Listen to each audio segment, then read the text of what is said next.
You're about to listen to TADPOG. Tyler and Dave play old games. It's a comedy video game podcast. We would like to stress that the hosts are not experts and are really just very crass commentators. Seriously, this is an explicit podcast that happens to talk about video games sometimes. So please enjoy this pretty okay podcast with Tyler and Dave.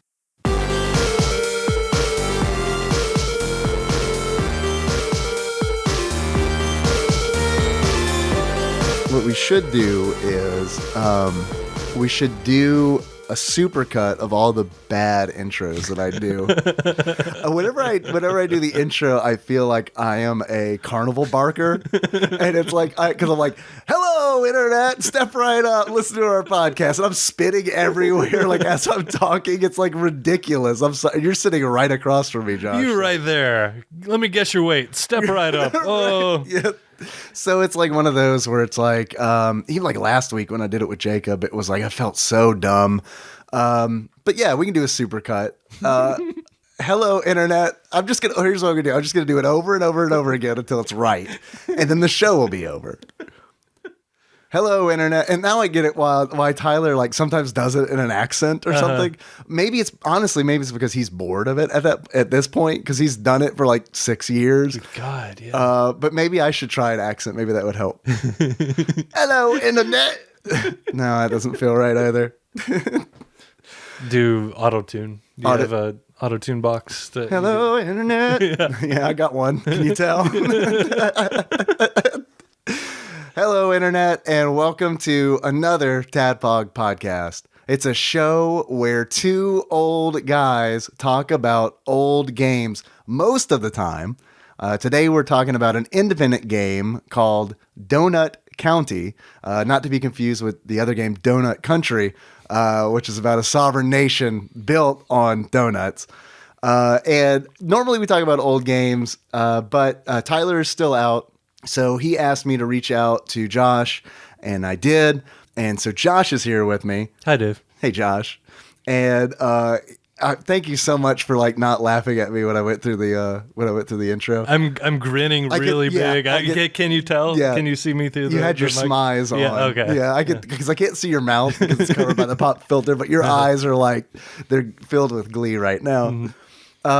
Normally we would be talking about an old game, but like independent games, we used to talk about a lot on TADPOG. Mm-hmm. And with Tyler out, I kind of feel like it's a good opportunity to maybe talk about some newer indie games that I've been into. There are only so many old games. They're not making old games anymore, right. Dave. There's about 20 of them. Yeah, there's about 20 old games. So if you and Tyler are doing this podcast throughout eternity, you're eventually going to run out of old games. No, it's true, but we are going to do it for eternity. It's essentially, we signed a contract with the Robot Devil.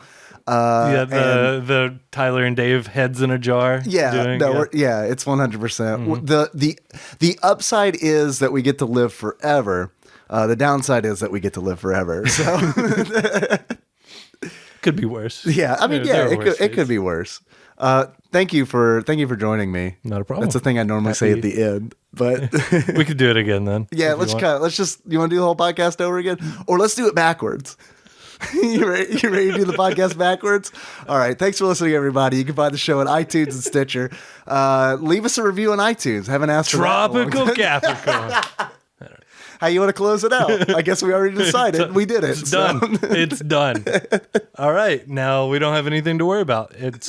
The episode's done. Yeah. We could just talk about whatever. What do you want to talk about? Let's talk about Donut County. Oh, I mean, that's novel. Yeah. What an idea. I like that. Josh, do you like donuts? I do like donuts, and this game made me crave donuts. No shit? Yeah, no shit. Just like it's the stupid little like the stereotypical Simpsons donut. It's a Simpsons donut. Yeah. It's the pink donut. But it makes me logo. It makes me want a donut. So I played this game when I had a stomach bug, so it made me really sick. I played this game several times on the toilet where it's like, God, I wish I was dead. And they keep talking about donuts. I don't know that I like this game. We had very different experiences. We did. You didn't play this game with a stomach bug? No, I didn't. Okay. Maybe all next right, time. good. Well, you've come over to my house now, so you got it. Do you have surfaces I need to lick? Yeah, you can lick all the surfaces. Anytime you want to come over and lick surfaces, you're more than welcome. we keep a pretty dirty house, so you're guaranteed to get sick. I like it that way. It's it perfect. adds a little adventure to it. Yeah, right? of course. Life's an adventure, even when it's unending. So I wanted to play Donut County for a long time. I heard about it on, I think, a Mega Bombcast late 2018. I think when they were going through like their Game of the Year stuff. And the reason it piqued my interest is because it was compared to Katamari Damacy. Which I hadn't heard until you mentioned it to me the other day. You hadn't heard of Katamari? I hadn't heard of it. Really? No. Yeah. Okay. I hadn't played it until recently, but Katamari is like one of those games where like, I remember being in college and people talking about Katamari being like, this is the weirdest game that exists in the world. Oh yeah, it looked super weird. I didn't actually play it, but I pulled up some videos, and yeah, I can't believe I hadn't heard of it. It's a really good game. It's very unique, absolutely. Yeah. You can buy it on PS3, I think, on like the PlayStation Plus, and you can play it like you can finish it in a day or two. Like it was a weekend game for me, but I really liked it. Like really, really liked it because it's a really unique game concept. Essentially, in Katamari, you are a very tiny dude who rolls a ball, and that ball collects things. Things stick to it, and so like. And as things stick to it, the ball gets bigger and bigger and bigger because it's just a whole bunch of shit stuck to it. And this game is similar in the regards where you are interacting with objects, and you're starting with small objects like bricks and leaves and stuff like that. And as you interact with these objects, your hole it gets bigger and bigger. That's what you are. You are a hole. You're essentially a hole. Yeah. How are you, Josh? I feel like I'm jumping right into the game talk. We could fix it in post. We'll edit this out. There's no editing. Put this section in front of that last section. No, I'm good. I'm good. Tropical Capricorn. Yeah. It's still very weird to do this show without Tyler, obviously. But you've been good. I've been great. Yeah. Do you have it? Do you have an intro story? No, I ran out of intro stories a long time ago. What is this? 6 years of podcasting? Yeah, this is what you get after 6 years. About 5.5 years ago, I ran out of intro stories. So yeah, I go out of my way now to make interesting things happen. It's like, this probably isn't a good idea, but it'll make a good intro. I don't have an intro story per se, but I did find out moments before I left today that there is a cat murderer in the neighborhood, my neighborhood.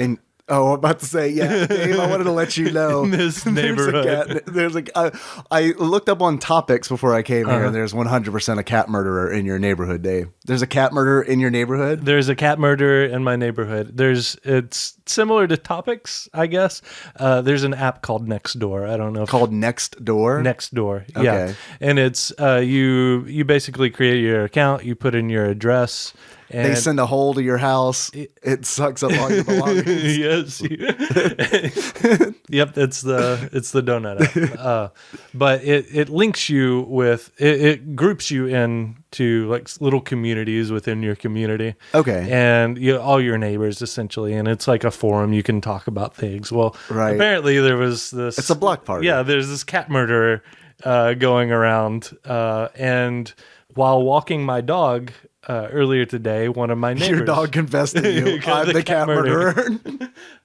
Dad, I have a confession to make.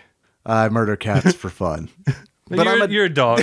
You're a dog. It's fine. I knew you'd understand, Dad. No, one of my neighbors who lost his cat year and a half ago or so, he's certain that this cat murderer was the one who murdered his cat. So the cat murderer is at large in my neighborhood. Is there just one cat that's been murdered? Like there's, I think, two now. 2 cats over the course of how long? A year and a half. I mean, that could just be. That could just be. That could just be Dave. Feline leukemia. You don't understand, Dave. You do not understand. Sounds like something the cat murderer would say. Mm-hmm. It's like the Scranton Strangler. Are those cat scratches you have on your wrist, Dave? Yeah, but they're from my cats that I'm allowed to murder legally. They're your property. What is the law on murdering your own pets? Can you do it? No. I mean, I don't want to do it, but we had I'm put sure- to sleep, so I Yeah. mean, we technically ordered his death. I think you can't. Yeah, you can't murder them yourself. You put. A hit, Oh, right. Okay. You put a hit on them. Okay, perfect. Can you do that on the next door app? Probably. Or is that on the Craigslist only? You accidentally hit that button. Yeah. You- Oh you- shit. Yeah. Right. Oh god, I hit the murder my pet button, and that's like, The next thing you know, somebody's knocking on your door. shit. I got to email support. Get the syringe. Ready to roll. Ding, ding, ding. No, please don't. Please don't inject my cat. I'm sorry, Mr. Moore. It says right here. This is legally binding contract. Right. I'm looking for one Berlioz black cat. Does he live here? Yeah. No, that sounds like a nightmare. Mm-hmm. Well, I'm sorry about the cat murderer that's loose in your neighborhood, also known as the Cold. Because we had a really cold snap, and that Yes, we did. might be what I don't know. That might be Not might be like- the suspect. Not like Michigan or No. Utah. No, but for yes. us, I mean, Pretty pretty very fucking cold cold. for us. Yeah. I don't. Other than the fact that I had a stomach bug, I don't really have much to talk about. It's pretty much been a nightmare as far as digestion goes. Today I've had soup, a bowl of soup, and an apple. And I'm drinking this Gatorade, and I'm hoping I'm not going to regret it. I hope that I've graduated to Gatorade. It can't be any worse than the Coke Zero, which probably caused the distress. It's 100% not Firehouse Subs. I don't want to go on the record and say it's 100% not Firehouse Subs that did it. I've never been there Again, thank you for being here. I waited to tell you that I had a stomach bug until you dropped it. hooked me. In. Yeah, I was like, he's committed. He's So- licked at least 3 surfaces now. Okay. Yeah, usually when I ask you to lick a surface, it doesn't raise an eyebrow. But when 3 surfaces, you're like, is Dave trying to get me sick? So I'm not trying to get you sick, and I hope that you don't. I think a lot of it might have to do with stress, to be perfectly honest. So my advice to you is, Josh, don't get stressed. That's great advice, Dave. Yeah, try not to get stressed. I think I'll take that advice. Take some time to take care of take care of yourself. Do you feel good? I was breathing in a lot in just then. You're right. Yeah. Oh, oops. I forgot about all the viruses I had in here. We're actually recording this in my virus room, which is why it sounds very different. That's why you have the plastic tarps all around. Yeah. Okay. Yeah, lined with viruses. Yes. Yeah. Actually, I'm glad that we brought up the fact that we're recording in the virus room, aka TADPOG Annex 1, the original, because we are recording at my house. And I'm letting you know that because if this episode sounds different, which it might, that's why. So there you go. Everyone stop worrying about it. It's fine. It may sound a little different, but it's okay. We still love you the same. I remember 6 years ago recording Uniracers in one room over. Yeah, in Henry's room, So- in original Tadpog studio. And now we're in Annex where we recorded, I think we recorded a bunch of the SNES episodes in here, like Demon's Crest. I don't know why that one came to mind. But a whole bunch of them in here. And hopefully it sounds better now. I've got some like soundproofing up because this is the room that I do the Twitch stream in, twitch.tv/tadpog_podcast. So yeah. There's your webcam where you do your cam girl show. Well, I'm not a girl. It's where I do my cam boy show. Oh, is that a thing, cam boys? I don't know. Would you like to look it up right now? Cam boys. Might as well. I'm looking it up. Let's look up cam boys. If it's a thing, this whole episode is ruined because we're just gonna watch Cam Boys for the next hour. We're gonna MST3K style watch Cam Boys. Yep. Oh well, it's called Camera Boys. Camera Yeah, boys. it's very formal. Oh, yeah. Camera Boys. It is free live gay cams. Why's it gotta be? What can't women like? If a woman wants to see a dude jerk off? No, not camera Not boys. allowed. Not on Camera Boys.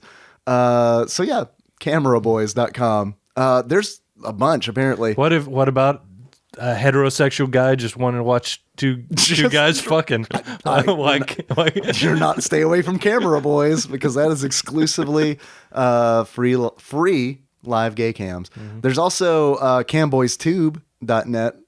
I can only vouch for cameraboys.com. Unfortunately, I cannot vouch for the other ones. Josh. Yes, Dave.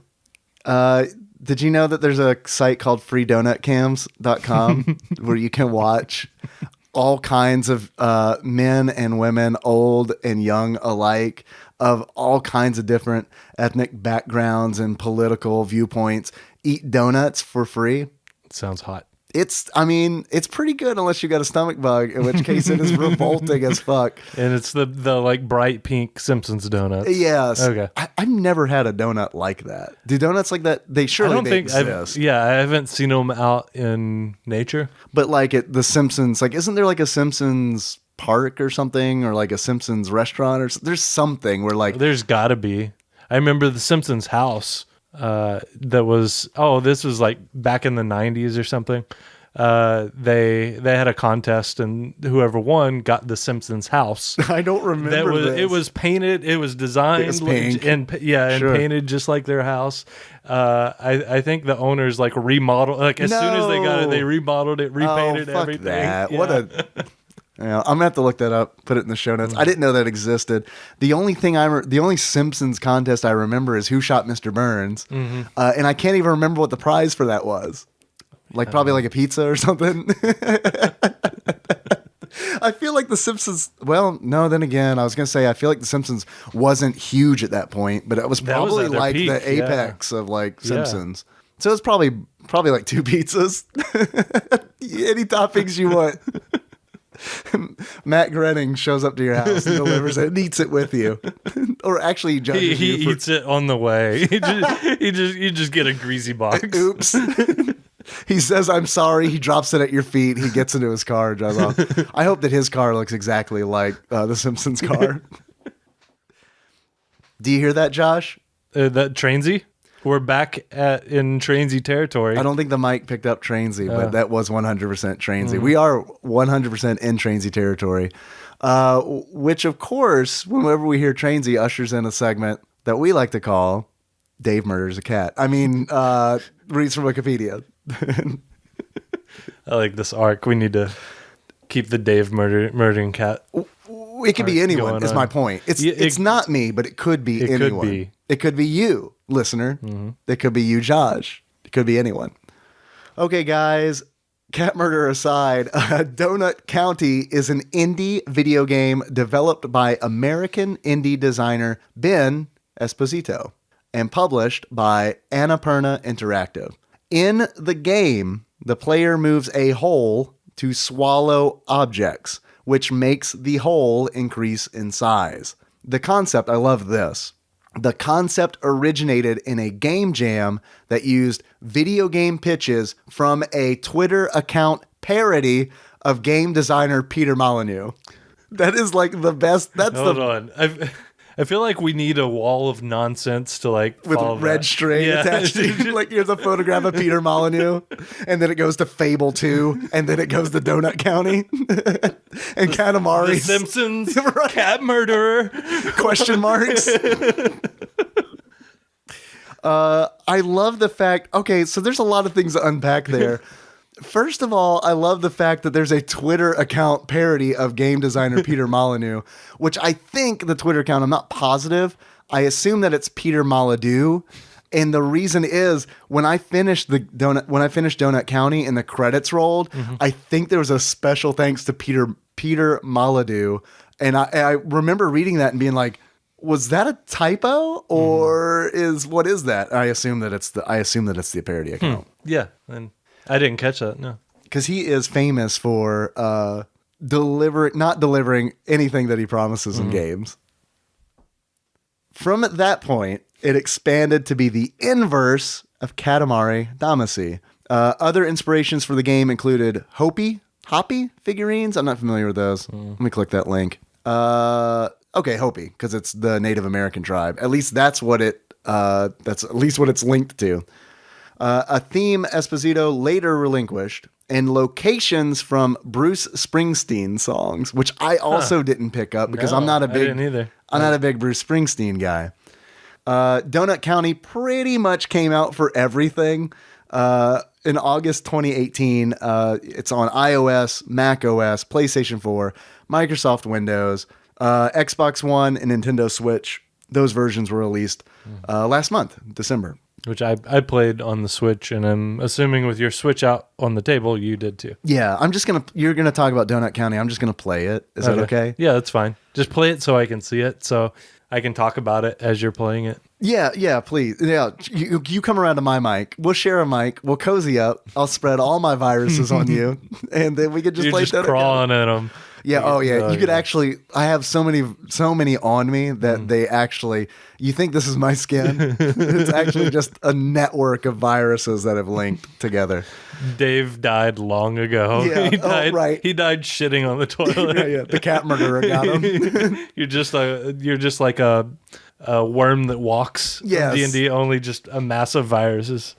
Worm that walks is probably one of the most terrifying D&D monsters, I think. Other than what is the dude from the Book of Vile Darkness who has like children tethered to him like via collars? Like a dreadlord, I think. I think it's a dreadlord. Yeah, Doesn't he get like an AC bonus because he uses the so the yeah, kids? he's got like children in like spiky chains dragging behind him, and he gets power from him. So you could attack the children and make him more vulnerable, Make him weaker. Yeah, so it's but you don't want to do that. Yeah, I don't guess we ever used it. I don't think remember. so. Let's see. Nobody wanted to touch that. No. And like just talking about it makes me think, hi, we're going to talk about 3.5 D&D for a minute. Actually 3.0 I think was Vile Darkness. Yeah, it was 3.0. But it's like that monster doesn't work in a game where you have called shots. You know what I mean? Yeah. Because it's like, oh, I'll just shoot him in the head. I'm no chance of hitting anything other than his head or nothing. You know what I mean? But the Dreadlord is not in Donut County, nor is it a Bruce Springsteen song. I mean, the DLC has yet to be released. You remember that Bruce Springsteen jam, The Dreadlord?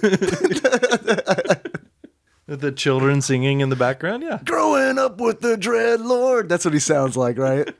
It has to be.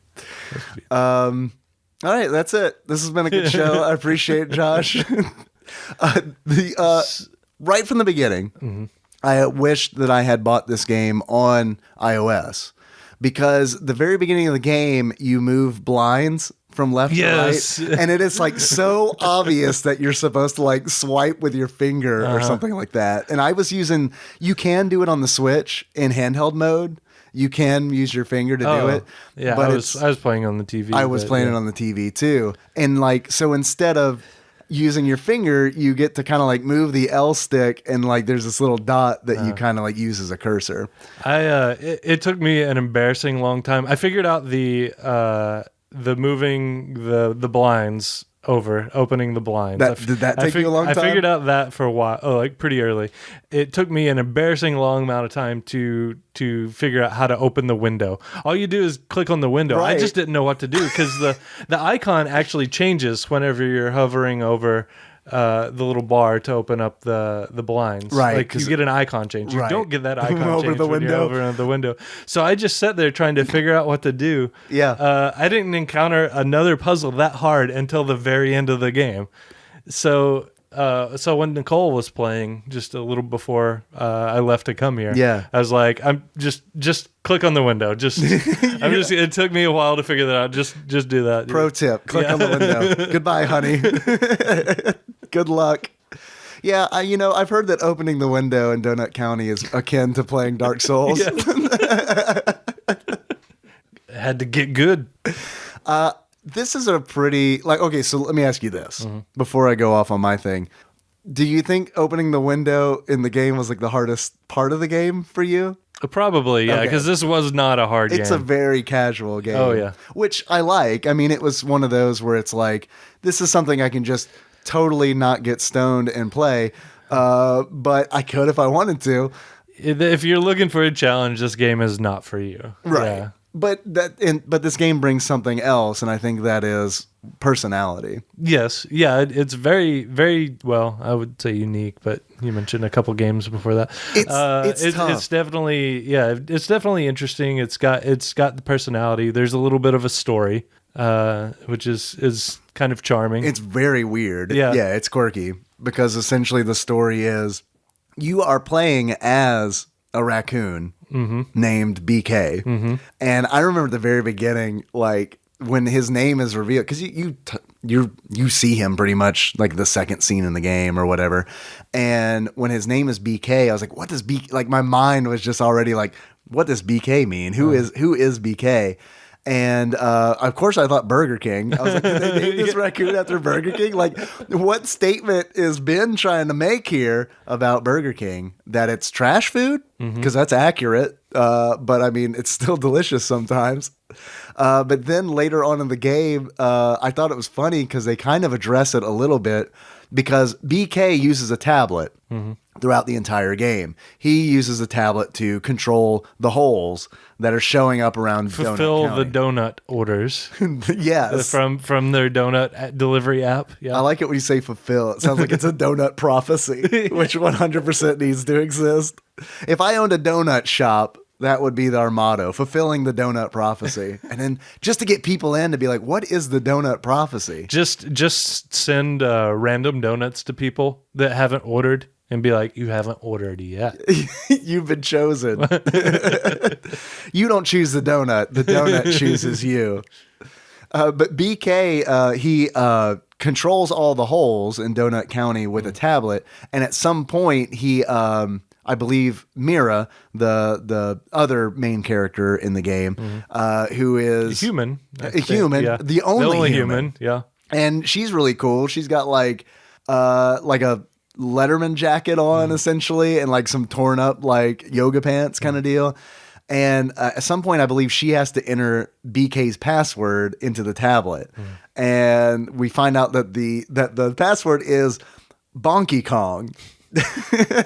So it's like, is the raccoon's name Bonky Kong? I remember that. I didn't catch that to the BK, because toward the end of the game you meet you meet the Trash King. Yes, who is the raccoon in charge. Yes. I love, by the way. Yeah. I love like when they're like... He's got the pickle in his hand around the stuck pickle in the jar because, he just won't let go of the pickle. Yeah. It's pretty much the best.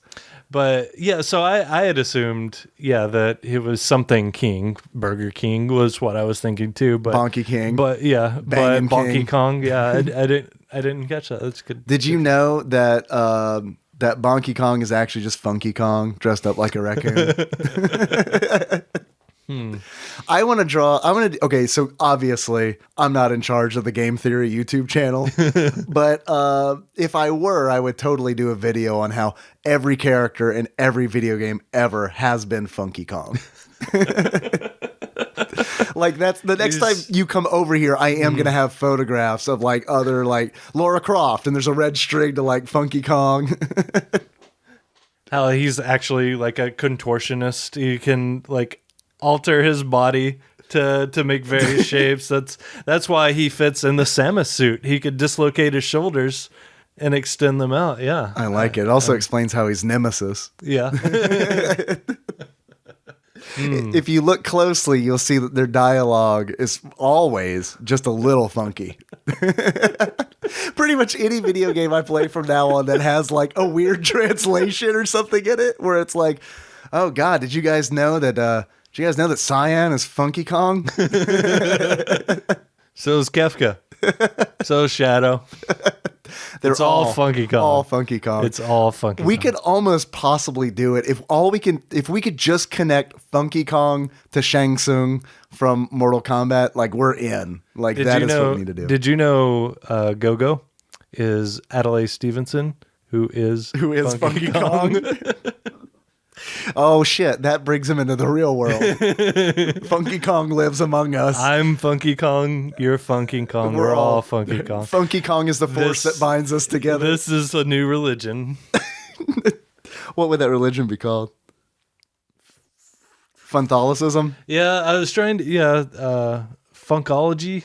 I like But- Funkology. but that sounds- yeah. That sounds like an album. Yeah, That sounds like a Herbie Hancock album or something. Funkology. Look, Funky Kong is... Funkishism, funk. Yeah, They're the same We'll person. work on it. Yeah. Yeah, we got it. Yeah, we'll workshop it. We'll let you know. Stay tuned for our new religion that revolves around Funky Kong. Actually, I'm going to put that in, before I forget, I'm going to put that in the show notes that we've started a new religion on this show. It's a milestone. Unfortunately, it also means that Funky Kong is the cat murderer.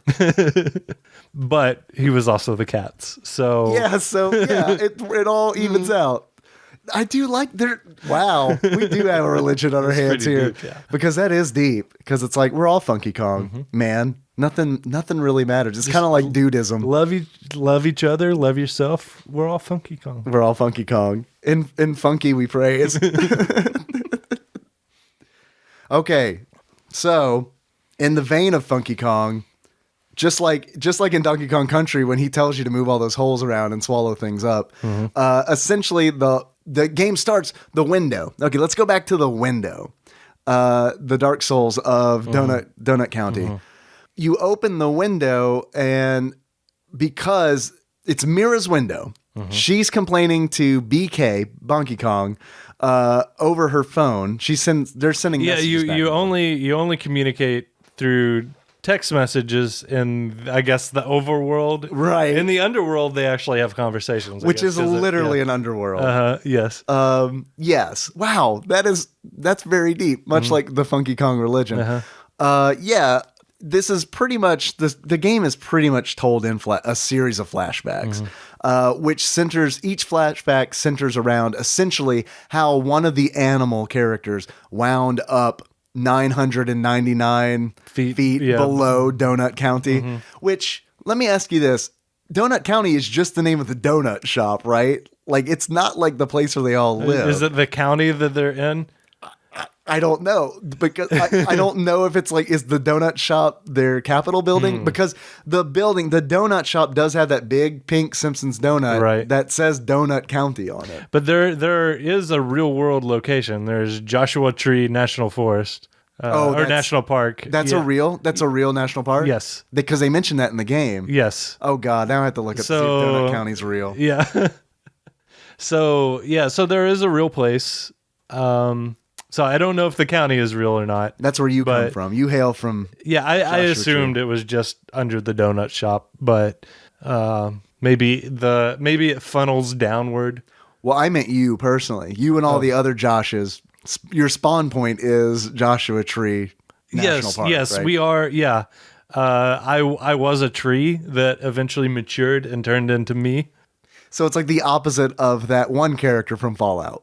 That turns into a tree. turns into a gradually, tree, right? No, I kind of like that better. Like once a Josh ages to a certain point, they start to turn into a tree. That we migrate to Joshua Tree National Park and just like stand there until we take root.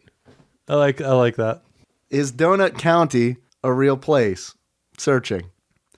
I mean, Donut County, the video game, does pop up first. So if it is a real place, man, I bet those residents are pissed. It's a real place in my heart.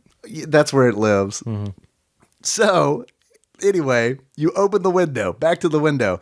You open the window, and essentially you start the first level of the game. Mira's Right. complaining that her neighbor is honking because he's a goose. And he's a goose driving a tiny car around his yard, I guess. Yeah, just Honking. yeah. And when you open the window, you hear the honking louder. And she's complaining to BK about it. And BK is essentially like, I'll take care of it. And then you start playing the first level where you're controlling a hole and you are moving the hole under small objects. Right. You start off as a small hole. You just push this in. Nailed it. I think I'm getting sick. So the virus. the virus attacking is set in. Yeah, it's attacking my tongue.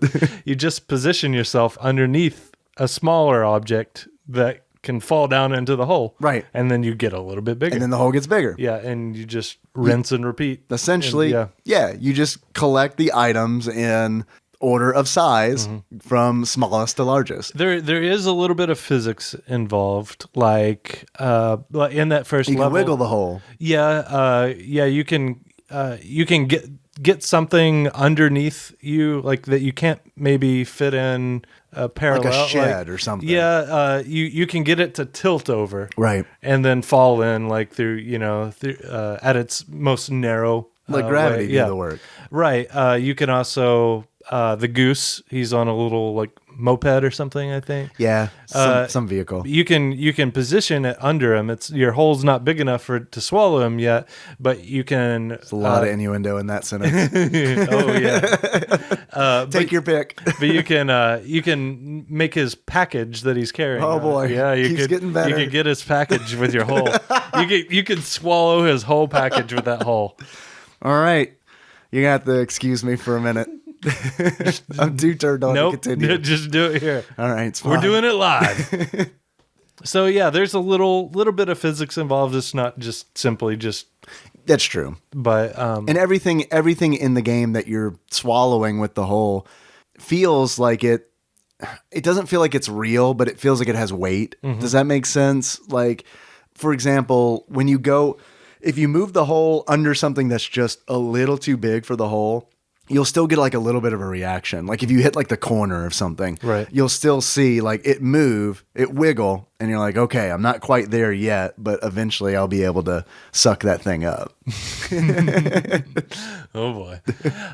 So yeah, it's a pretty simple, straightforward game. There's a little bit of physics, a little bit of figuring out to get everything to work, but yeah, it's a pretty simple game. I didn't really. It wasn't challenging at all. No. I had every time. At one point, every single level, I knew exactly what to do. And there are puzzles that you do have to figure out, but they're pretty easy puzzles. Mm-hmm. The only one that really gave me trouble was near the end, where you have to catapult water out of the hole onto like a water wheel at the theme park. Mm-hmm. That one took me a little bit just because I kept accidentally catapulting the fish instead of water. And it was like, I don't understand. The fish isn't moving the water wheel. And at that point, when I said that out loud, I was like, oh, water wheel. I should probably use water. It's not a fish wheel, Dave. It's a water wheel.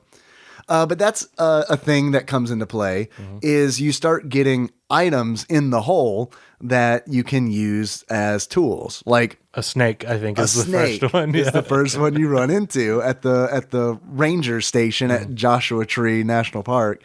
Once the hole is large enough to suck in a snake that's in a cage, you see a rattlesnake tail poking up out of the hole. Just an erect snake tail. Yeah. Just standing straight up.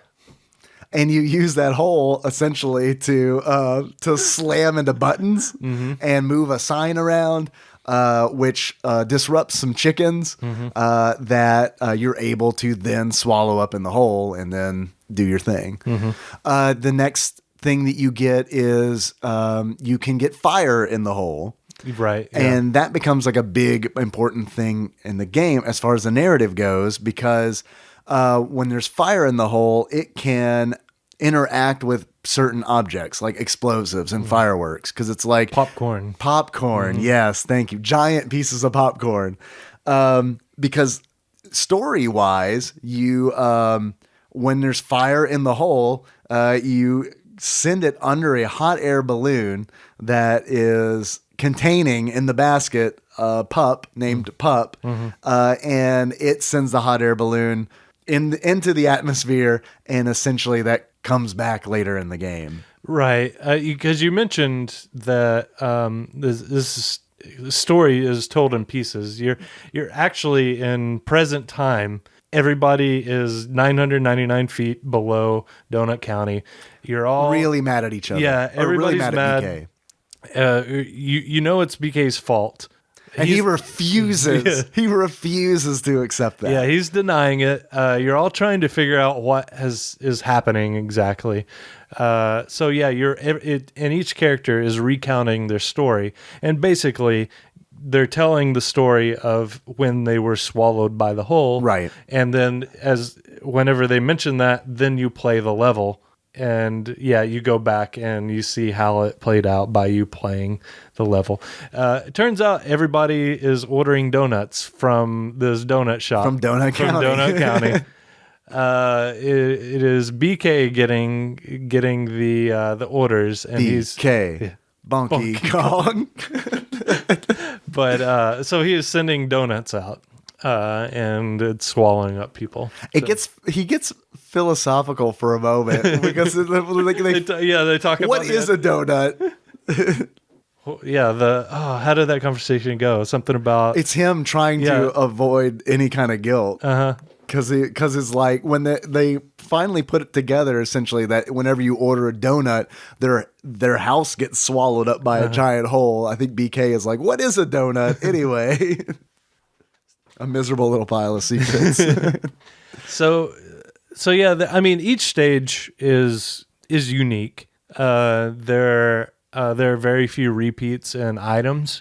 You actually get the Trashopedia. Is that what it's called? I love the Trashopedia. I love the Trashopedia. Tell me about what is the Trashopedia? So you collect through each stage. You collect garbage essentially, and that's one of BK's like arguing points is that he's cleaning up everybody's garbage. Yeah, everybody lives in these trashy little homes. This is your trash town. Essentially, I think he says. So he's collecting your garbage. So anyway, at the end of the stage, you get to look at the trash you collected, the different trash, and there's all this unique flavor text on it from the raccoon's point of view. I guess maybe BK specifically. I believe that it is, because like the very last one says something about BK. Oh yeah. This is one of my favorite things about the game, and this is where I feel like, okay, I know we're not talking about how we really like felt about the game. I don't think this game is as good as Katamari. Yeah. Oh no, I was just gonna say I didn't particularly enjoy this game. Oh really? Yeah. Go ahead and throw that out there. I guess. All right. Well, there we go. I felt compelled to play it. Absolutely, because you're like, Dave has asked me to play this game. Yeah. No, once you start, you feel compelled to. It's like cleaning or like collecting something. You feel compelled to swallow up each and every little thing. Sure. It's like, for me, it wasn't is like cleaning, cleaning like a window or something. Where right? You get all the spots off. Exactly. Yeah. So it felt kind of like work, and I felt it's trash. Compelled to do it. But it wasn't super fun for me. It's how much was this? Like $12, $13? $12, yeah. I feel like that's a little much. Maybe like a $5. You get it for $5. Yeah, that's good. But it took me I played it for a couple hours. It's a short game. Maybe it's like a 2 to 3 hour game. I mean, depending on how much you are on the toilet with the stomach bug. But yeah, it's. I mean, like I said, I just felt like I needed to finish it. I felt, but I didn't especially like doing it. So I hope Katamari was more fun. Yes. Okay, I get where you're coming from. The music was really good. I enjoyed the music. Dude, the music and the style, I love. Like, that's where I think that's where this game shines. The problem I had with it is that when I compare it to Katamari, like the gameplay in Katamari is like so much better because this game is similar to Katamari in the regards where you're sucking up things that get larger and larger and makes the hole bigger. It's like in Katamari where the ball gets bigger. But in Katamari, your dual stick, it almost feels like a racing game at points because you are rolling this ball around and the levels get bigger as you play it because like the camera is really tight and focused in when it's smaller. But as you suck up more things with the Katamari, the camera zooms out and out and out. And it's like later levels, it's like zoomed out to the earth, it's like the camera's in outer space looking at the earth. And it's like, I don't know. That's a really cool reveal. They do that a little bit in Donut County, but it's like, it's to a much smaller degree. Yeah, how you start off in like a backyard, and then you get so big you encompass the entire yard and so on and so forth. Right. Yeah. But I mean, that's about as big as it as the scope gets. And I get it because it's like you're telling the story of the person who lives at that house. Right. Like each level is the story of that one person or animal rather. So you're not going to get global. The other thing with Katamari is you're controlling a 3D object, this big ball. in Donut County, it's a 2D object. You're just moving this hole around, which is fine, but it isn't as challenging. And I think that if this game had been a little more challenging, I really, really would have enjoyed it, because I love the style of this game. Like this game, I think is beautiful. It's all this low poly, zero texture. It's all like hard edges. It's like Christian gentlemen like you and me don't emulate PlayStation games, but if we were to emulate PlayStation games and then play them at modern resolutions, that's what this game looks like. It looks like you're playing like Final Fantasy VII at 1080p or something like that, you know, because it's like everything's like these low, very simple polygonal shapes, but they're crisp. They're nice and crisp. The color work in this game is amazing. Yes. The dialogue I really enjoy, because it's like, even when they're not talking on their phones, like texting each other, even when they're 999 feet below Donut County, they're still talking like they're texting. Right. And it's like Mira is like LOL. And I don't know if this is intentional or not. Like, I don't know if this is commentary on how we socialize as humans now in this year. But it's like, when Mira says LOL, she's not laughing. Like, I mean, it's just like LOL, like just like I'm acknowledging that this is a funny thing in text, but I'm not emoting anything. I did like whenever they were texting, on occasions that the other person who you were texting, because a lot of times you are playing as the texter, right? You're hitting the button. You have an option to send a duck emoji. What is that? Yeah, I don't know. What is that? I tried using it a few times. Me too. No results. So. I tried it when I was talking to the Trash King, which I thought was because like normally you send the duck emoji. Is it a duck? I don't know what it is. I don't know. I thought it was like, I was like, is this like a chocobo reference or something? Because it kind of looks like an origami chocobo or something. But it's like, usually when you send it, when you're texting somebody, you get one back. Right. And it's like, because when I was playing as, in the beginning, where you're playing as Mira, texting BK, like, man, I think I sent that fucking emoji probably like 40 times and like always came back. No, I don't know. I don't know what its purpose was, but what I was going to say is like the instances where you're sending a message to somebody and they don't like really know what to say. Whenever you're BK and you send Mira that you're level 9, and you see her typing.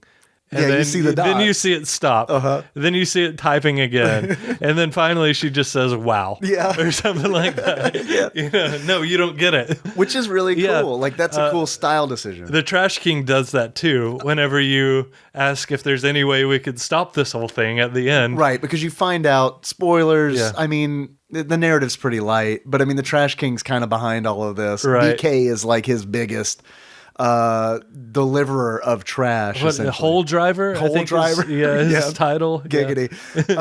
But yeah, so and BK decides that eventually they convince BK to make things right, and BK turns against the Trash King. And at some point he's like, I'm just going to try to talk to him. And that's when we get to this part that I think that you're getting at. Yeah, because you as BK ask the Trash King, hey, is there any way we could, just stop this whole thing? And you see the Trash King talking, who he's been talking to you, Right. like throughout this conversation until you ask. You're this. like, hey, and he's like, sup, Yeah. pretty much. I mean, along those lines. But you ask that, and you see for a long time him typing. And then it disappears. It disappears. And then you see the dots again where he's typing. and then it just disappears for good. Yeah. And then you don't hear anything Yeah. else. And BK's like, I think he's mad at me. So it's like, I do feel like that's really good. I don't get that experience in any other game. Right. Like, I love that. The closest I can compare to it is like Emily is Away. We did an episode on it a long time ago, where it's like it's a free game, but it's essentially a game that takes place through AOL Instant Messenger. And it kind of reminded me of that a little bit, but obviously this is more modern than AOL Instant Messenger. But Trashopedia is something I absolutely love, which I think this game oozes style. And I think if you are interested in Trash. yeah, if you're interested in trash, definitely check out Trashopedia.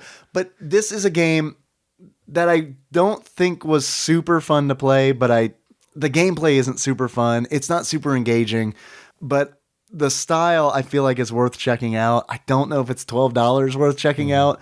I think you kind of nailed it saying $5. If you can get this game for $5, please do it. I think you'd enjoy it. But just to like, I saved a few of my favorite Trashopedias, and Katamari does Trashopedia as well. Like this is, but it's not called Trashopedia. This is honestly, I think, one of the things that Donut County does better than Katamari is giving you, because in Katamari, you can look and see everything that you've stuck to the ball. But in Donut County, you get that, but from a raccoon's point of view. Like that perspective is what makes it great. So here are some of my favorites. There are bricks that you pick up, aka seeds for a house. A drying rack, aka punish your clothes for getting wet. I remember that, yeah. A fireworks stand, a spicy candle store. Carrots grow underground and therefore are extremely untrustworthy.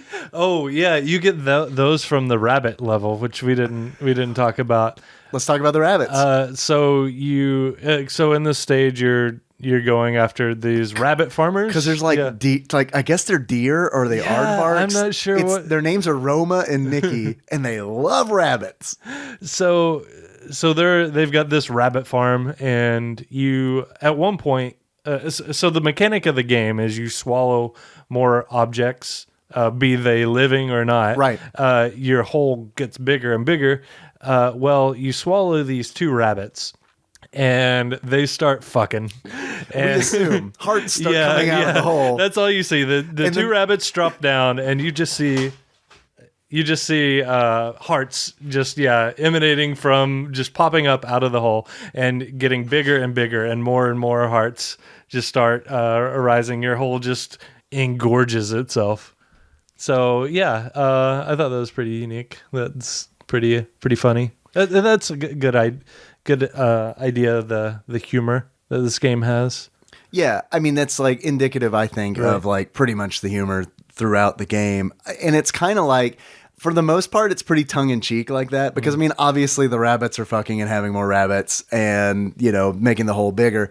But like, for the most part, I feel like this game is okay for kids. I think there's one shit in the game, and I'm almost positive there is, because I remember when I read it, I was like, look, I love saying shit and I love saying fuck, but it's like, while I was playing it, I was like, this would be a good game for Henry to play in like 3 years. And then it's like, but then I'm gonna have to have a conversation. He's gonna hone in on that and just be like, shit. Yeah, 100%. Like, he could probably hear us recording right now. Like, man, one of these, okay, I don't know if I've told this on the show before or not, but one night, Nikki and I were sitting on the couch and Henry's playing, and then he walks over to us and says, fuck.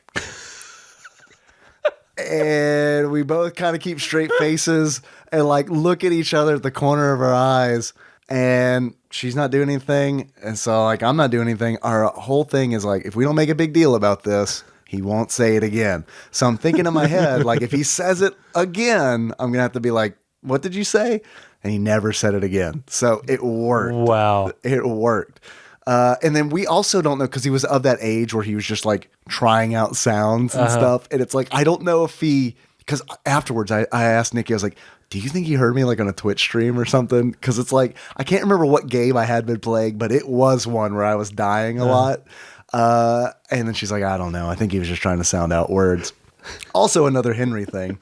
Sorry to make this kid cast, but Josh, you might appreciate this. And Tyler, if he's listening, I know he will appreciate this. Tyler ran a wonderful D&D game, which we lovingly refer to as a revolving door campaign. And we called it the revolving door campaign because it went on for so long that players and characters came in and left and came in and left. That is the game where I played a gnome illusionist named Glim Barron. And one of Glim's things was, this is going to work great in an audio format, but he would hold up, okay, everyone listening, hold up one finger and now wave it back and forth. Essentially like Babu from Seinfeld.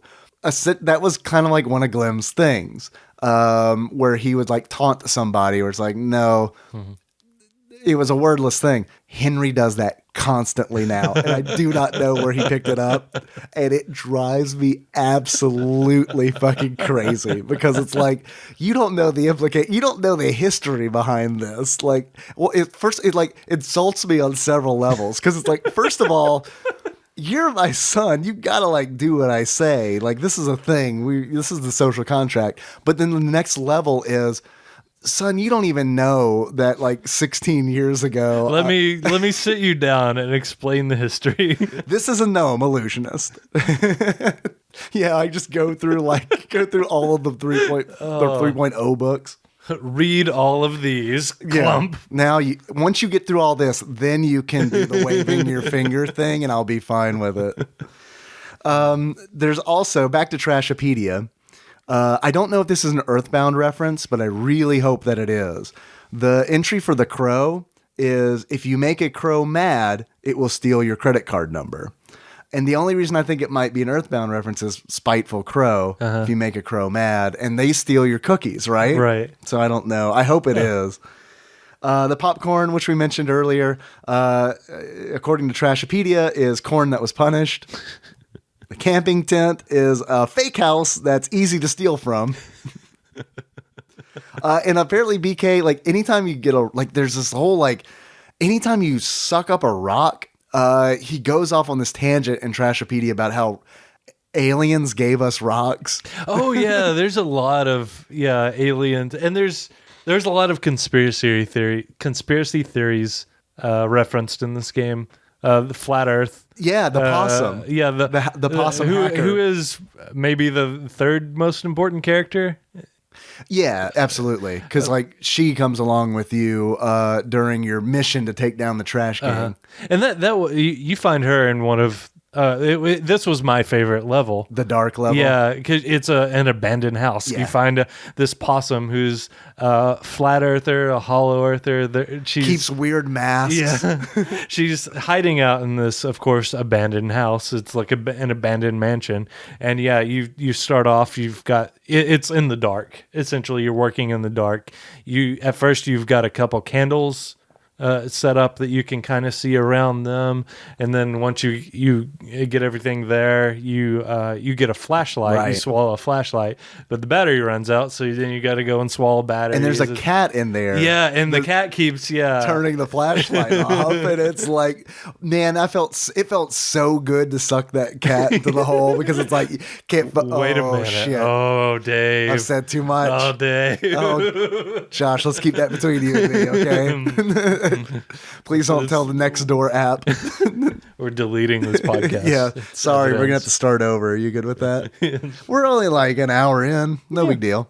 But yes, getting rid of that cat was like a very good feeling because it's like that motherfucker probably turned the flashlight off like 4 or 5 times, and I didn't even know it was a cat for the longest because it's dark, it's super dark, and then you just hear this sound, and it's like your light goes out. It's like, come on. I liked Possum though. Possum makes several references to buying a bazooka on the dark web, right? Mm-hmm. The deep dark web, the underdark. And I also like the fact because you need Possum at the Trash King's palace, which is a giant trash can, to hack his security system. And I do like. Again, it goes back to style. Like the hacking the program is on a USB stick, essentially, that you use the catapult in the hole to. We didn't even talk about the catapult yet, but you use the catapult in the hole to fire it up and on a fish. Right. Right. Yes. And when you do that, like this total screen just changes to like this like custom hacking screen where it's like Possum Hacknet or something like that. And it's like you see the progress bar filling up. So I don't know, man. I really liked this game. I really liked everything. I enjoyed it, but I'll tell you this. I think I would have gotten the same amount of enjoyment out of watching somebody play it than I did getting out of playing it. Yeah. Just because I feel like the strengths are all really passive. It's the dialogue, it's Trashopedia, it's the look and feel, the style. I mean, but the gameplay itself, I don't know. The puzzles are so simple that, I mean, it's pretty much you just moving the hole around. Right. Yeah. I mean, the only puzzles that I had any trouble whatsoever, and I mean, I knew exactly what to do. Right. There wasn't really ever a moment where you're like, what do I need to do here? right. It was the level where you're in the kitchen. So there are all these cockroaches. Oh, right. Running around. Yeah, at the cat soup restaurant. Yes. So they're one of those birds, the little stork things that drink the water normally. Yeah, but you've got to give it the soup. You have to season the soup with salt and pepper. And make sure a roach doesn't get in it. Right. I'm assuming. So and that was the problem. I knew you got to go over here. You got to fill the hole with soup. You got to go over here, wait for salt, wait for pepper, and in the meantime, dodge the cockroaches. Got to kite those roaches. So I knew exactly what to do. I just had a little trouble doing it, because the cockroaches are fast and they're coming after you. And they're big. Yeah, yes. So they'll get in the soup and spoil the soup. Right. Yeah, but that you mentioned the water wheel level, I did have problems with that one. Yeah. I mean, that was because it was one of those where it's like, oh yeah, water. Yeah, the opening the window level, that was pretty tough. You're right, yeah. But yeah, I mean, it's all pretty. Even the last level, you've got the red key card. You get that, you go open the red door. It's right. And it's also, I think, made easier because the scope is so small. Mm-hmm. Like, because, and it's not, there aren't a lot of red herrings, because like the puzzles are easy because there isn't a lot of like options for you. Does that make sense? Yeah. Like for instance, in the bunny level, it's like, there's just bunnies there. Mm-hmm. You don't have another option to fail, and you can eventually you can suck up everything in the hole. Like that's the goal, to suck everything up into the hole. So because of that, it's kind of one of those things where it's like, you're going to get this eventually. right. Even if you don't understand it right at the beginning, which you probably will, you're going to get there eventually, which was one of the reasons why I was bummed out that they had shit in there, because it's like, I feel like this is a really, really good game for like a 7-year-old, 8-year-old kid, because the puzzles might not be that obvious to someone who's younger, but it's like they're super obvious unless it's a water wheel when you're 38 years old. So, but again, I know I keep going back and forth. I love the style of this game. There's one of my favorite things is at the end of each level, you're greeted by a screen that says, "Have a garbage day." Right. And it's done in like this really like cutesy, like there's a flower 70s style thing where it's like, "Have a garbage day," and like there's fine print on it, and it's like there's a small like logo of a raccoon, and it says, I mean, you got to get like really close on it. Have you read it? No, I didn't. It says, "Garbage day is Monday and Thursday." Raccoon Company. "Hurl me into a dumpster" is in quotes, like it's the motto. So I don't know. It's very quirky. When the animals talk, when anyone talks, it reminds me of Animal Crossing because they talk in that voice. Yeah. You know what I mean? Uh-huh. Yeah. So I don't know. It's kind of like Animal Crossing meets Katamari meets high res Final Fantasy VII that you're emulating, or maybe not, on your modern day display. But who would emulate? No one, or evil person, Garbage probably. people. Garbage people. Yeah. Well, yeah. Is there anything else about Donut County that you want to talk about? Not really. I mean, I think we covered the boss fight is a little different from the rest of the game. Yeah, because there is a boss fight. Yeah, you eventually fight the Trash King in his quadcopter. His king quadcopter. And that's a big deal. The quadcopters are a big deal because BK that's essentially why he's doing all of this. Right. So, that's something that I thought was pretty humorous that comes into play. So, at the very beginning, before you even start playing the game, you're texting with Mira, and BK mentions that he's level 9, and she's like, "Wow." And he goes, "No, you don't get it. At level 10, I get the quadcopter. Right. Or I unlock the quadcopter." So after each stage, you actually see a progression bar at the bottom. You are level 9. Right. You're trying to get to level 10. So you start off at 9. Eventually, you do get to level 10. You do get to level 10, but you've got before that, you get points, or you've got so many credits, I think.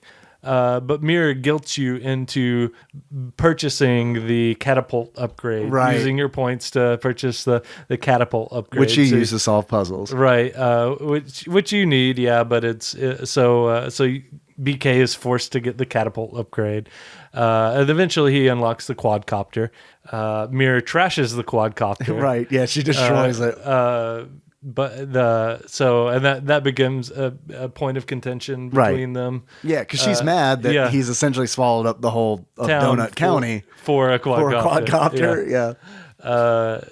But and then at the very end, the Trash King has a giant golden quadcopter with equipped with a cement gun. Yes, which I loved, because it's like, here's the other thing.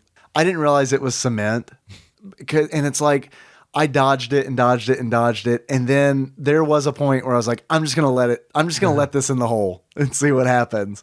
And yeah, it just fills up the hole with cement and just seals it off, so you can no longer suck anything up. And it's like, oh, that's cool. I like that. That's a cool mechanic. And then you can just destroy the cement because he also drops bombs. Yeah. Which you're supposed to suck up the bombs and then catapult them back up at the King quadcopter. Meanwhile, and I thought this is interesting because the only way it's a boss fight, the hole's pretty much indestructible. I mean, even if it gets gummed up with cement, you can get rid of that pretty easily. Meanwhile, Mira, BK, and the possum are in a hot air balloon that they found Pup, and they got back in there.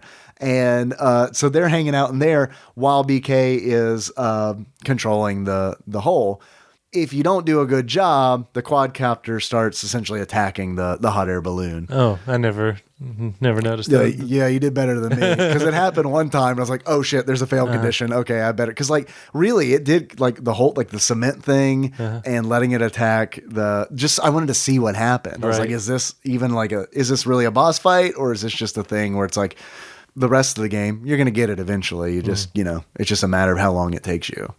So yeah, that. Actually, probably the most satisfying, and it is somewhat satisfying to suck things up into your hole. Yeah, absolutely. But the most satisfying I felt was in the stage when you find Pup again. So Pup at the very beginning, second stage, I think he takes off in a hot air balloon. Right. Eventually, you realize that you need the hot air balloon to get out from 999 feet below.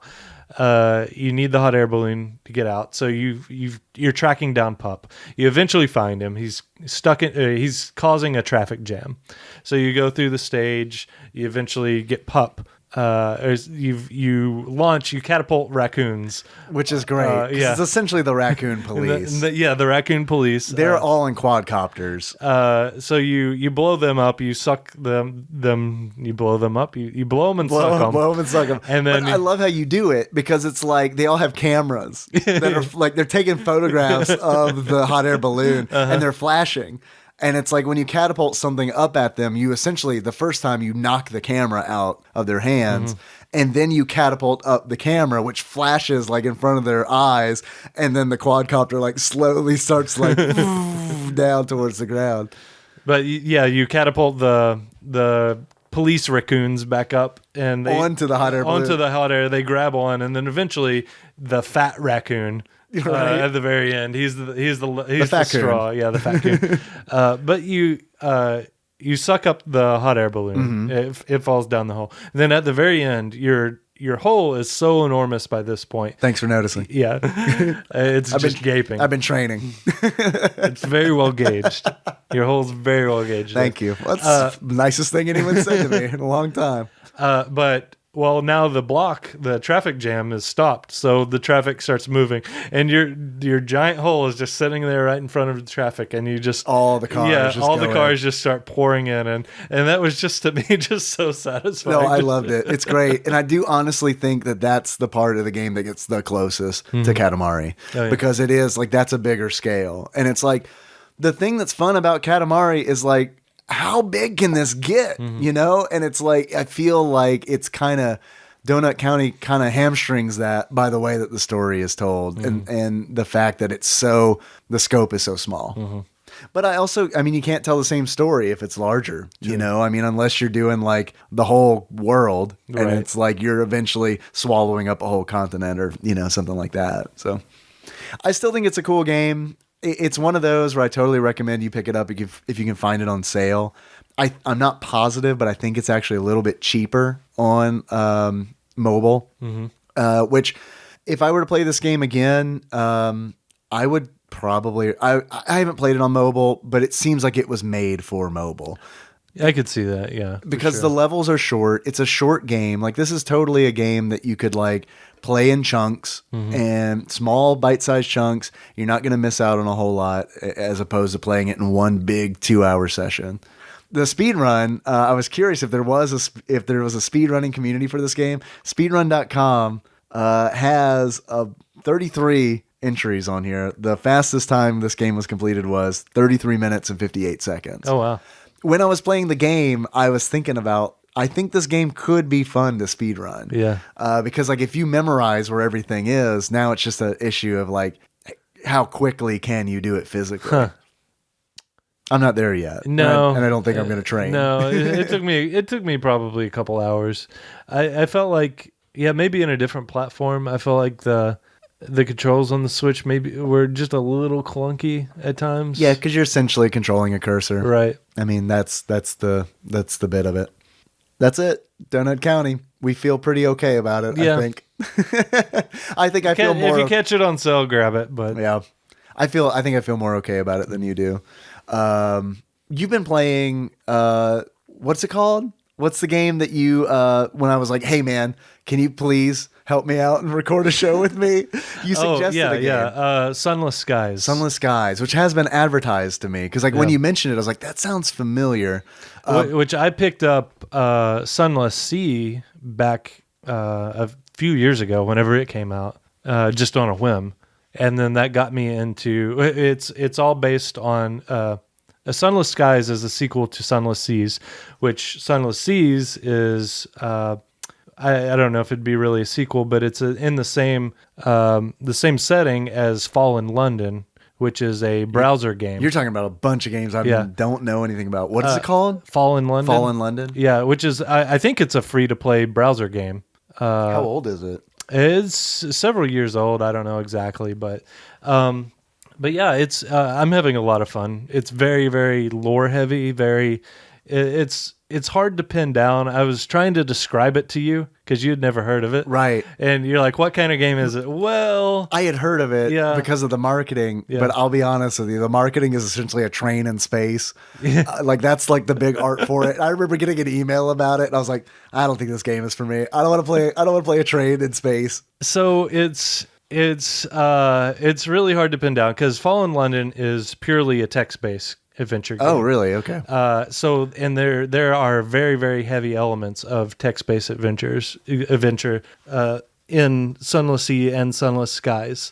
So it's very text-heavy. It's very, you kind of choose your own adventure almost. How does it connect to the overarching Funky Kong universe? Well, you're all Funky Kong, so you're a Captain Funky Kong with your crew of Funky Kongs. Your funky crew, please. Yes, your funky bunch. So yeah, it's got its very unique style. It's very British. It's a very British game. I think Fellbetter Games is the company that makes it, and they're based out of Fellbetter. Failbetter. Fellbetter. Yeah. But it's very. It's told in like a very it's Victorian England kind of theme. I watched some gameplay. Yeah, it's steampunky.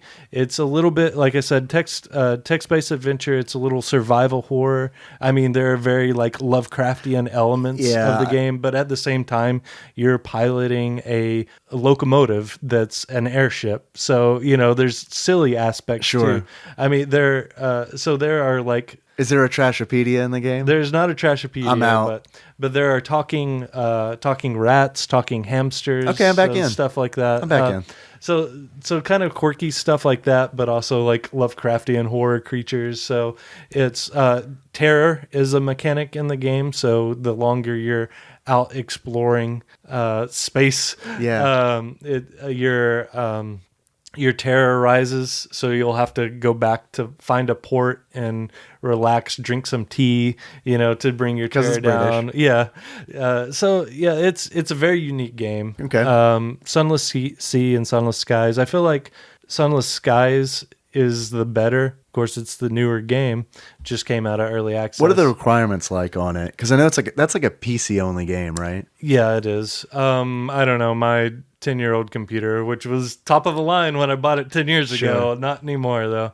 It's running it Okay, fine, great. so. Cool. All right. That was another one of my concerns because I was like, I don't know if I can run this thing. And I didn't look at the specs. And to be perfectly honest, Donut County had been on my radar for at least for a few months.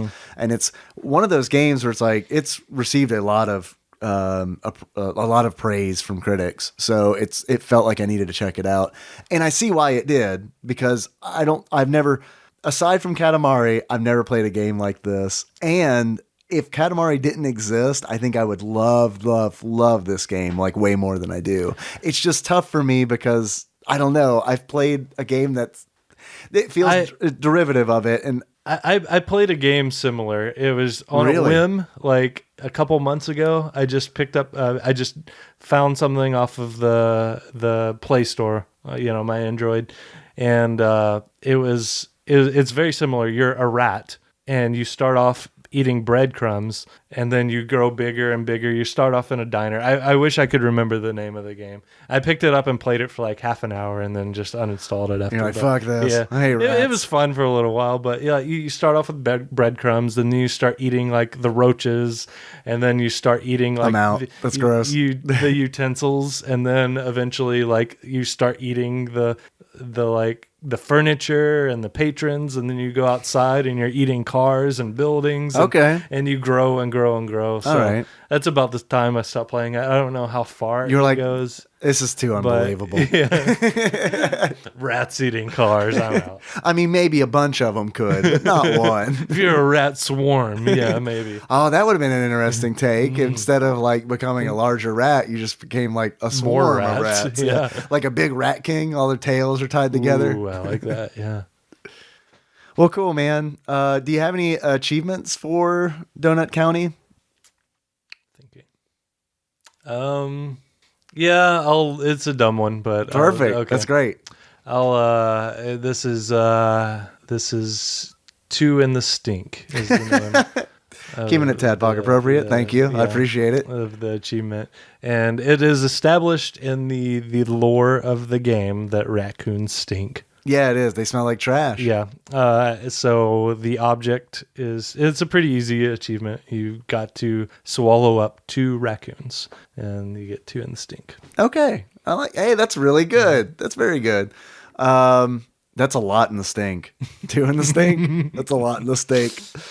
I see how you rolled. I like it. I see you are also a gentleman of culture. Yeah, you've been gauging very well, Dave. What about you? Do you have any achievements? Yeah, I've got one at least, and it is Have It Your Way. And in order to unlock Have It Your Way, you just gotta you get it at the very end when you collect all the trash. Or actually, I tell you what, Have It Your Way. We'll keep it Burger King. We'll keep it like seriously in that Burger King realm. It's when you complete the restaurant level, the cat soup level, and then I'm really reaching for one on like Ranger Rick. I think you unlock Ranger Rick because like I'm trying to think of like famous raccoons. Ranger Rick is. Are you familiar with Ranger Rick? You might be a little too young. Ranger Rick was a wonderful magazine that I read as a child, a wildlife magazine. I loved zoo books, Ranger Rick, anything about animals. I went from dinosaurs to animals because it's like realistic dreams, Dave. Right. Yeah, exactly. It's like I'll never be a paleontologist. Maybe I'll be a zoologist.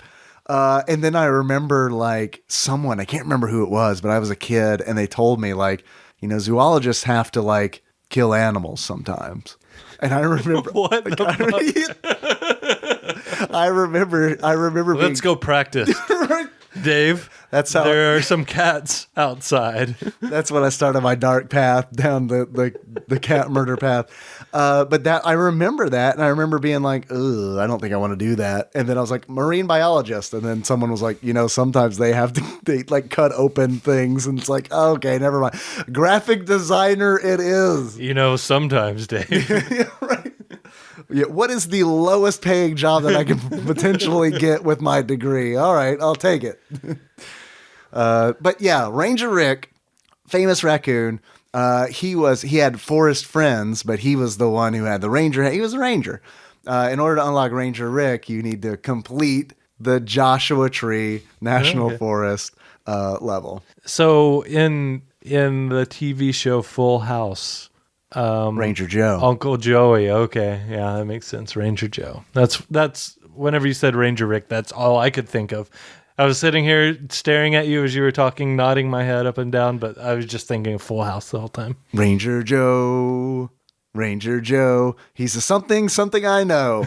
Nicest guy I know. Maybe Ranger Joe. Something like that. With his woodchuck. Yes. Yeah. Oh yeah. Which I think Dave Coulier, I think at some point there was some kind of like crossover, because you remember when he hosted America's Funniest People? And he did like the what is it? The Jackalope. I feel like the Jackalope was like the product of his woodchuck character from Full House. Like it was just the natural progression. I'm dropping Dave Coulier. Never knew about that. Yeah, I need to go look up some old episodes. I'm trying to think of other famous raccoons. Do you remember a movie called The Great Outdoors? Have you ever seen The Great Outdoors? Yeah. With the raccoons that are all subtitled. Do you remember those guys? I don't know. It's been a long time since I've seen the movie, though. It's kind of one of those where I was playing this game. I was like, did they kind of get the attitude of the raccoons from The Great Outdoors? Because that's very much like the attitude of the raccoons in The Great Outdoors. So is it like the episode of Cowboy Bebop where they're on the train and they stop the train because there's a cow on the road? Yeah, I remember that. And then Ein, the dog, yes, goes up to the cow and barks thanks. Right. And the cow moos and says, no problem. It's just all done in subtitles. It is kind of like that, but it's just raccoons talking to themselves about the trash that they're eating, essentially. I've seen commercials with raccoons that are talking in subtitles. Oh, they got it from The Great Outdoors. As far as I know, that's like the first subtitle raccoon. Oh, we need to put that on our wall of nonsense. New podcast. We're going to get to the bottom of this. There's Rocket Raccoon. Mm-hmm. Yeah. I guess I could come up with an achievement for that, which is launching the hot air balloon is Rocket Raccoon, because they're bottle rockets. Yeah, let's do the bottle rockets. Mm-hmm. And I love the guy who runs the explosive shop, the 100% legal explosive shop. Don't tell the cops about him. Right. I think that's it. That's all the raccoons in media. I mean, I could open up Wikipedia. We could go through the whole list if you want, but famous raccoons. But we don't have. But that would probably pull up some real raccoons. We're not interested in them. Yeah, fuck real raccoons. We only want fictional raccoons. Are there any famous real life raccoons? There's got to be. All right, now I'm actually going to pull it up on Wikipedia, because now I need to know if there are any actual famous raccoons, real world raccoons. Famous raccoons. Real. Wikipedia. Look at that. First. My phone knows that I look everything up on Wikipedia. They're like, Dave, we noticed you're doing a podcast on raccoons. Here's your list. Raccoons in mythology. I wouldn't even think about that. Yeah. Raccoons in literature, raccoons in comic books and comic strips, raccoons in film and animation, television, video games, other fictional raccoons. I don't see any real life. There's that Miyazaki film with the raccoons. But are those tanukis or are they raccoons? They're tanukis. Yeah, they're tanukis. The reason I know that is because their testicles get enormous. Right, and they bounce on them. Right, yeah, like you do. What would you do if you were a shapeshifter, Dave? Don't act like you wouldn't just inflate your balls and bounce around on them like a little pogo stick. I'd focus on the thing that more resembles a pogo stick. I gotta know raccoons in mythology. Azaban. a trickster figure in the mythology of the Abenaki tribe. Like prisoner of? As I don't know how you pronounce it actually, so I think it's Azaban. Let's see, that is a tribe that lived in what is now called northern New England and southern Quebec. And then there's one other in mythology, which involves, let's see, raccoons were the subject of folk tales of several other Native American tribes, but they were rather representatives of the species as a whole than individuals with a given name. Also, Gara of the Sand, I think, has like a raccoon demon in him. In Naruto. That's all the raccoons. That's all the raccoons. Welcome to the Raccoon Podcast, where we discuss all the raccoons. What's his name? Daniel Boone, right? Didn't he have the raccoon, hat, raccoon tail hat? You should rock a raccoon tail hat, I think. I think you're right. Like all the time, 100%. Bring it back. Josh. Yes, Dave. If Tyler were to give this game... Oh, God. No, you can't ask for that. No pressure. I'm not prepared. I'm not prepared. No pressure. I'll help you. Okay. How about that? I'll help you. All right. Jacob and I did this last week. It's all good. But if Tyler were to give Donut County a beard that sums up how he feels about it, or I'm sorry, you don't have to pretend to be Tyler. It sums up how you feel about it. What kind of beard would it be? Let's think. Let's brainstorm. You got something? Okay, so it's going to be a little different from how Tyler does it. But, all right. My fine. Beard that I'm going to give this is you go to Burger King. Okay. You buy a Whopper, a real like juicy Whopper. All right. And like a double Whopper? You spend $12 on a Whopper. Okay. And that's better be a damn good Whopper. And you eat it, and it's all right. It's got flavor. It's tasty flavor.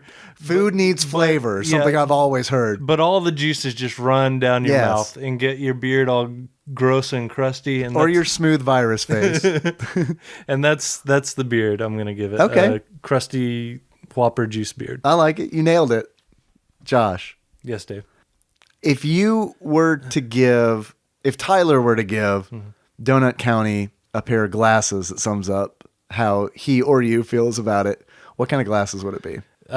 These glasses are just really dark raccoon circles around your eyes. Okay. Because you've been up all night playing this game, trying to figure out how to open the goddamn window. Trying to finish it for a podcast you got to record. And the next day, you're trying to figure out the stupid window puzzle. That is just no indication of how to do it. Okay. So you've been up all night. You've got dark rims around your eyes. I like it. You look like a fucking raccoon. I would have gone with the possum slamming into a windshield, breaking it, but I like that one too. Yeah, it's a classic. It's one of my favorite Tyler glasses that he's assigned a game, and it's the one that like Miller always like brings up.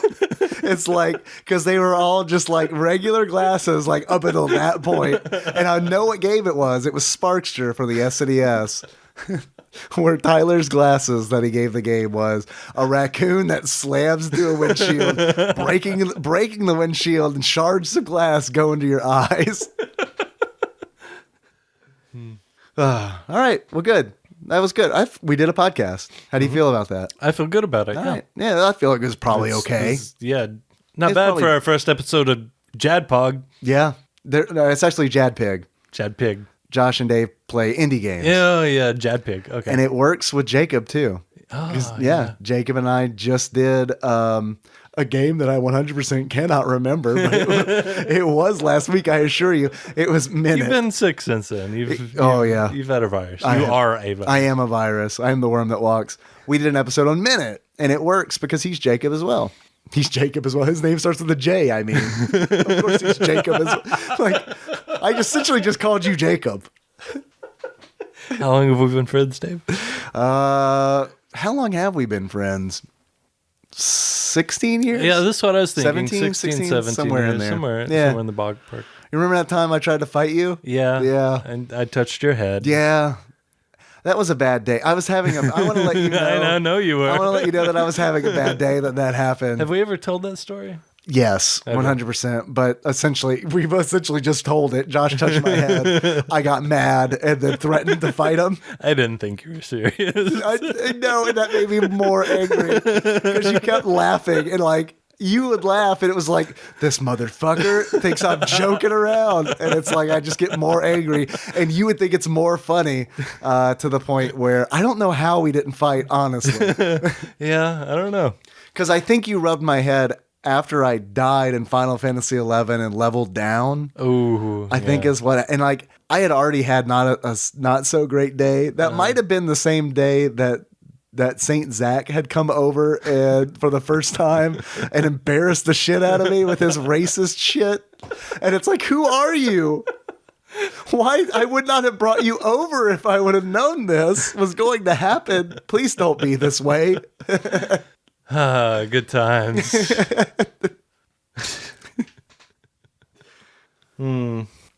So, we need to close this. You want to close it? Yeah, do you want to do it? Let's both close it. This is going to be a disaster. Then you close it. Thanks for listening, everybody. You can find us on iTunes and Stitcher. Hey, leave us a 5-star review on iTunes. Actually, I'm not allowed to say that. Leave us a review on iTunes if it's a 5-star. If you plan on leaving us something lower than that, don't fucking bother. But let's face it, if you got this far into it, you know we deserve a 5-star because like you could have noped out long ago. You can find us on Facebook. You can find us on Twitter. Y'all know how to use that. Just search for TADPOG. You'll find us. You can find us on Twitch. I try to stream Sunday nights at 8:30 Central. If you want to come in and hang out, that's cool. Also, I want to give a shout out to those people who've donated to us recently on Patreon. We do have a Patreon. Hey, did you enjoy this? Would you rather give us money than leave us 5-star reviews? If that's the case, you can do so at patreon.com/TADPOG. I want to give, oh my God, what the hell? A whole bunch, several came in. Okay, while we were recording, I want to give a shout out to, let's see. Oh God, this is embarrassing. I lost it. All right. I want to give a shout out to Paul Anderson, who recently upped his donation. Paul, thank you. I appreciate that. And when we were talking about the game Minit with Jacob, not Josh, last week, I was like, I can't remember who recommended this game. I think it was Paul Pig. It wasn't. It was Paul Anderson. We got Pauls. I'm bragging. We got Pauls. We got a lot of Pauls. So many Pauls. Lots of Pauls. Who are also Funky Kong. We're all Funky Kong. Yes, it all connects, baby. I love it. Did you know that people named Paul are blessed more by Funky Kong than people named Dave or Josh? So, Paul, I appreciate you upping your donation. It's really cool of you. And also, I want to thank Exalted Lord Mike of Purdue for upping his donation. He is riding that penny train. I left the whistle over at Tyler's, so I'm going to do my best. We could just wait for Trainsy to come by. We could. Would you like to do that? Yeah, let's just sit here in silence and wait for Trainsy. All right, perfect. Well, the truncate silence will handle the next 5 hours. I'd also like to thank a new donor, Jalen M. Shell. Thank you very much. We appreciate it. I hope you enjoy the bonus episodes. Also, we do have, I've got the waifu pillow shoot. I've got the photos from the waifu pillow shoot. They're fantastic. I think you're going to love them. I haven't uploaded them to Patreon yet, but I will this week. Stuff kind of came up. I'm made of viruses. I hope you understand. So those are going to be going up soon. Anyone who donates $1 gets to see those. So I highly recommend that you do it. They made me laugh. Also, there's a GoFundMe for Tyler and Melissa. If you're interested in donating to that, and also thank you to everybody who's donated. That thing has really grown. And if you would like to help, check out the show notes on tadpog.com or check out on Facebook, on the Tadpog Nation Facebook group. There's an announcement that's at the top. You can click that link and donate to help them. And that's pretty much, I guess that's it. I don't know if I forgot anything. I hope I didn't. Josh. Yes, Dave. How would you like to close this out? Well, like Funky Kong. Like obviously. Funky Kong. All right, perfect. Let's do it. So until next time, Tropical, you're leaving me hanging, dude. sorry. You're leaving me hanging. I don't know what Funky Kong sounds like either, man. It was your suggestion. You can't do that to me. I was gonna follow your lead. And then you heard it. And you're like, no, I'm not doing that. I don't know. I don't know what that shit is. Out. That is not my Funky Kong. It's like when you. It's like when you hear. I'm splitting off from this Funky Kong sect and starting my own. Oh. You're the Martin Luther of Funky Kongology.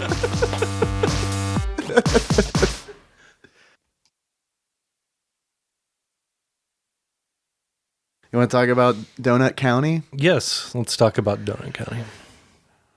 All right. I guess we can do that. This is always weird for me. It was weird for me last week where I had to do the intro and everything because it's like I'm used to hearing it, and I practiced when I was setting up the mics in this room earlier this afternoon.